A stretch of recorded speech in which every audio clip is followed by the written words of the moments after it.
Hey guys, what's going on? Street Trading coming at you with this week's weekly trade watch list. Actually heading into a very short week. Thanksgiving is on Thursday. Market will be closed and open just half day until about 1 o'clock, I think, on Friday. So it's pretty much a 3-day week. Yeah, there's a little bit of action on Friday for you degenerates, but we will most likely not even look at the desk on Friday. So we're gonna be, focused on a 3-day session.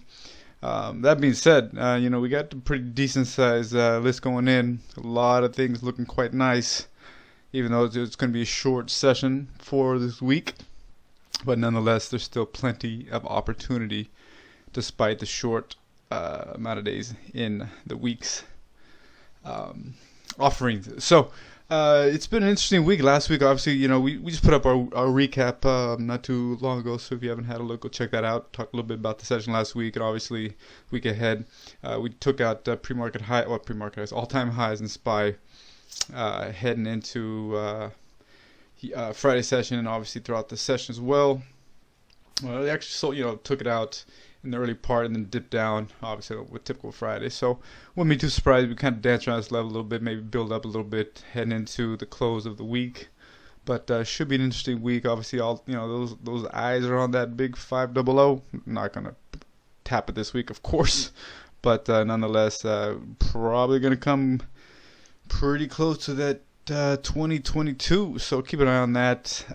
We're just going to get straight into it. We're not going to go too much into our analysis of the week ahead because we already did that in the recap. So again, if you haven't had a look, go check that out.